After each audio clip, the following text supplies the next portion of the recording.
Technology isn't this separate thing from us. It is us.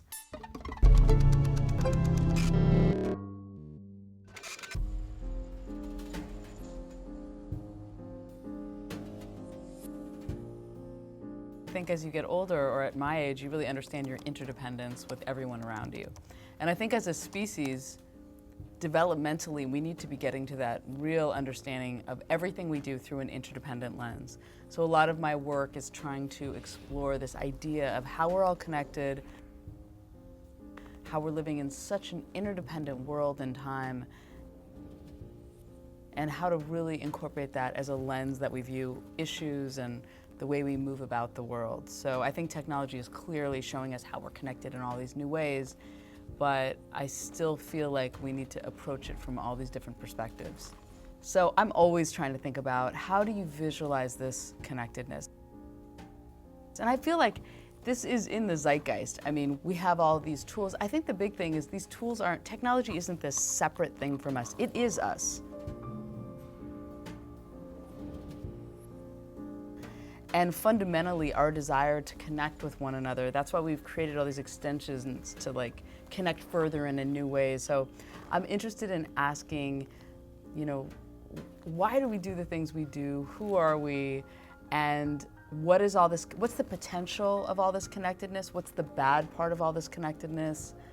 And where could it take us? I used to be a smoker. There's nothing I'm proud of.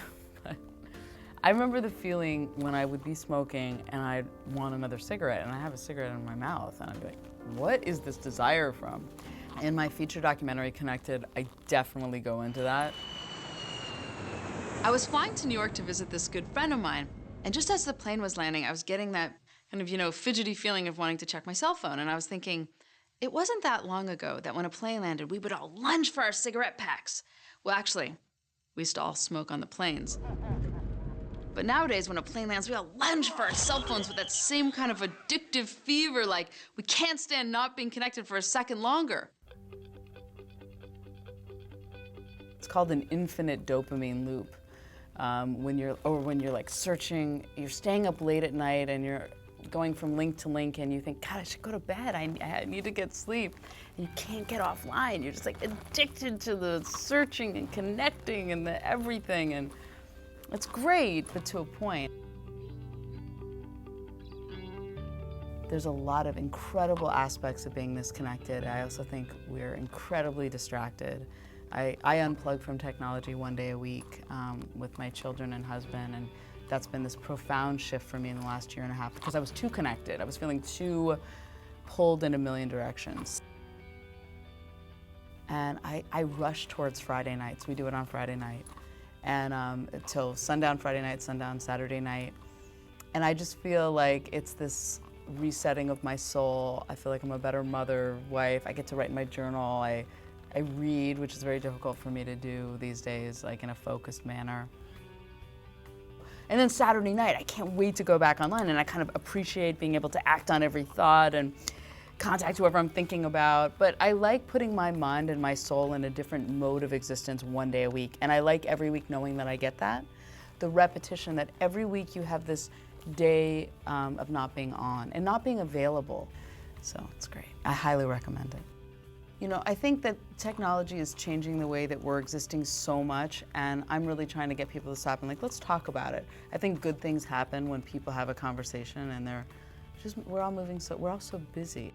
We're just in this incredible time where we are thinking in new ways, we're connecting with new thoughts in new ways, we're recombining those thoughts in new ways.